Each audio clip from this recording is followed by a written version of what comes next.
Сіз таңертең тұрасыз, және біріншісіңіз бірдеңе ішесіз. Шай, кофе, сүт, немесе суық су.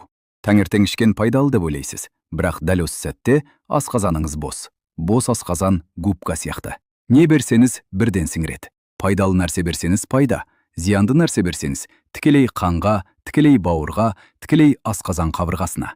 Сәлеметсіздер ме, қадірлі көрермендер? Мен Нұрөке дәрігер. Бүгін мен сізге 7 сусын туралы айтамын. 7 қарапайым, күнделікті, зиянсыз көрінетін сусын. Олар таңертең аш қарынға ішілгенде асқазанды, бауырды, бүйректі, жүректі ішінен зақымдайды. Байқалмай, жылдар бойы. Соңына дейін тыңдаңыз. Өйткені 7-ші сусын ең қауіптісі, оны соңында айтамын. Және әр сусыннан кейін оның орнына не ішуге болатынын да айтамын. Алдымен, неге аш қарында ішкен нәрсе ерекше маңызды? Түні бойы сіз ұйықтадыңыз. 8-9 сағат ештеңе жемедіңіз, ішпедіңіз. Асқазанда ештеңе жоқ, бос. Асқазан қабырғасы тікелей ашықтыр. Бауыр тазарту режимінде жұмыс жасады. Ішек демалды. Дәл осы кезде сіз бірдеңе ішсеңіз, ол нәрсе асқазанда еш нәрсемен араласпайды, сұйылмайды. Тікелей асқазан қабырғасына тиеді, тікелей қанға сіңеді, тікелей бауырға жетеді. Яғни таңертеңгі бірінші сусын бүкіл күннің ішінде ең кез, ең толық сіңетін нәрсе. Дұрыс нәрсе ішсеңіз, дене рахмет айтады. Зияды нәрсе ішсеңіз, дене зақым алады. Осыны білгеннен кейін 7 сусынды тыңдаңыз. Бірінші сусын суық су. Сіз ойлайсыз, су зиянды болуы мүмкін де? Су зиянды емес, бірақ суық су таңертең аш қарынға зиянды. Неге? Таңертең асқазан демалған, температурасы, дене температурасы 37 градус. Дәл сол кезде суық су ішсеңіз, асқазан кенеттен суиды, асқазан бұлшықеттері тарылады, қан тамырлары тарылады, асқазанның қан айналымы нашарлайды. Нәтижесі не? Асқазан жұмысы баяулайды, ас қорыту нашарлайды, іш кебеді, газ пайда болады. Кейбір адамдарда ішінің ауруы басталады. Ал жүрекке де зиянын айтайын. Суық су ішкенде жүрек соғысы рефлекторлы баяулайды. Жүрек ырғағы бұзылуы мүмкін. Жүрек ауруы барларға таңертең суық су ерекше қауіпті. Орнына не ішуге болады? Жылы су. Бөлме температурасындағы немесе аздап жылы су. Асқазанды оятады, ішекті белсендіреді, бауырды тазартуға көмектеседі. 1 стакан жылы су таңертеңгі ең дұрыс бастама. Екінші сусын. Кофе. Кофені жақсы көретіндер қазір ренжімесін. Мен кофені тастан іздемеймін, бірақ аш қарынға ішпеңіз. Неге? Кофенің ішіндегі кофеин асқазан қышқылын арттырады. Тікелей, жылдам. Аш қарынға ішкенде асқазанда еш нәрсе жоқ. Кофе асқазан қышқылын арттырды, бірақ өңдейтін тамақ жоқ. Сол қышқыл асқазан қабырғасын тітіркендіреді. Жылдар бойы осылай болса, гастрит, асқазан жарасы. Сонымен қатар кофе, кортизол деген стресс гормонын арттырады. Таңертең кортизол өзінен өзде жоғары болады, дене оянуға дайындалады. Кофе оны одан да жоғарылатады. Нәтижесінде мазасыздық, жүрек соғысы жиілеуі, қан қысымы. Орнына не ішуге болады? Алдымен 1 стакан жылы су. Жарты сағаттан кейін тамақ іштіңіз. Тамақтан кейін кофеңізді ішіңіз. Осылай асқазан қорғалады. Осы ақпарат пайдалы болды ма? Лайк қойыңыз және каналға жазылыңыз. Жаңа пайдалы видеолар жиі шығады. Үшінші сусын апельсин шырыны. Апельсин С витамині таңертең ішу керек деп естідіңіз бе? Бұл қате кеңес. Неге? Апельсин шырынының ішінде лимон қышқылы өте жоғары.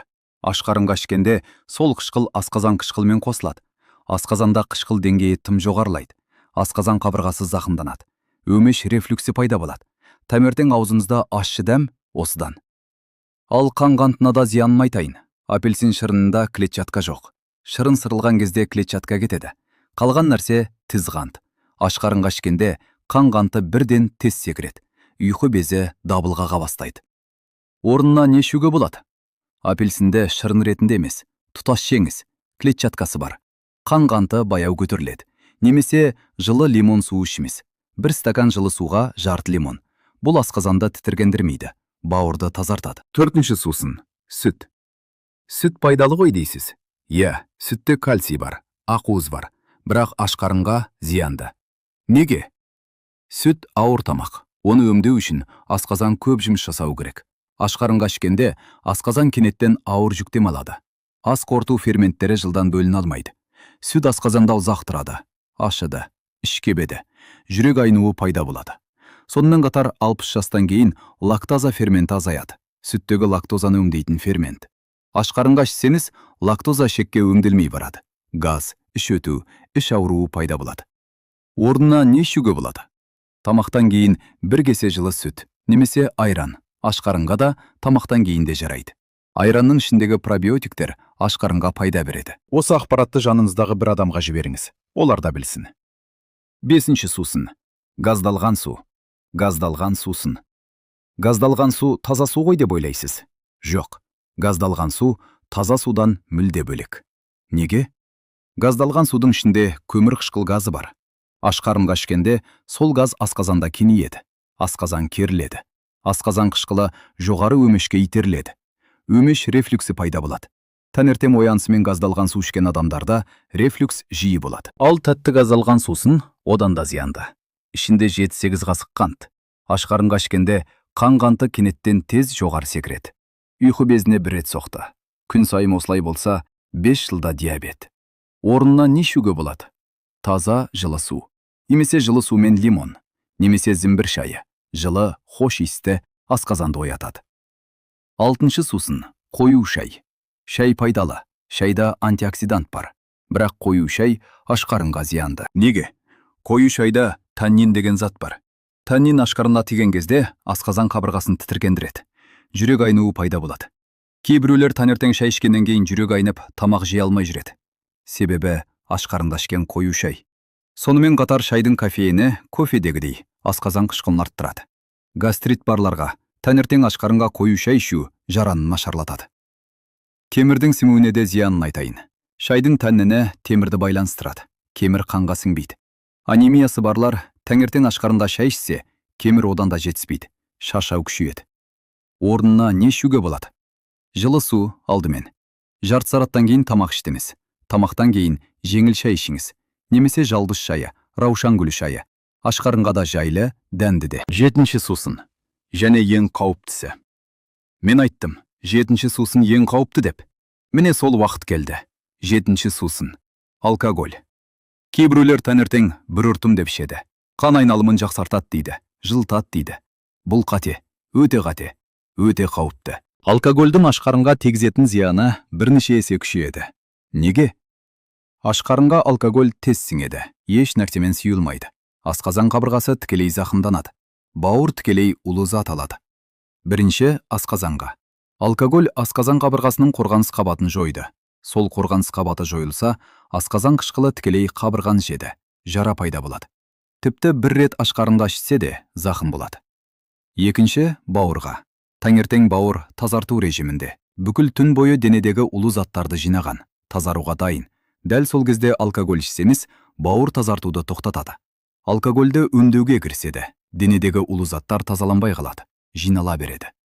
Үшінші, миға. Ашқарында ішкен алкоголь қанға тез сіңеді. 5-10 минутта мидың ішінде.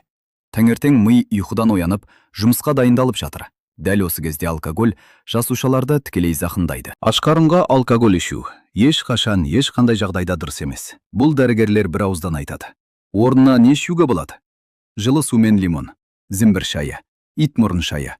Осылар қан айналымын жақсартады, жылытады, иммунитетті күшейтеді. Алкогольсіз. Енді барлығын бірге түйіндейік. Таңертең ашқарынға ішпеуге болатын 7 сусын. Бірінші, суық су. Асқазанды суытады, жүрек ырғағын бұзады. Орнына жылы су. Екінші, кофе. Асқазан қышқылын арттырады, гастритке апарады. Орнына тамақтан кейін ішіңіз. Үшінші, апельсин шырыны. Қышқылы асқазанды зақымдайды, қан қантын секіртеді. Орнына жылы лимон суы. Төртінші, сүт. Ашқазанға ауыр, ашыды, газ береді. Орнына тамақтан кейін, немесе айран. Бесінші, газдалған сусын. Асқазанды кереп рефлюкс тудырады.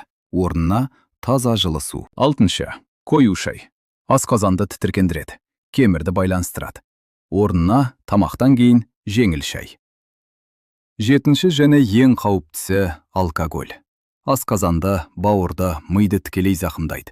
Орнына зімбір немесе итмұрын шайы. Ал таңертең ашқарынға не ішуге болады?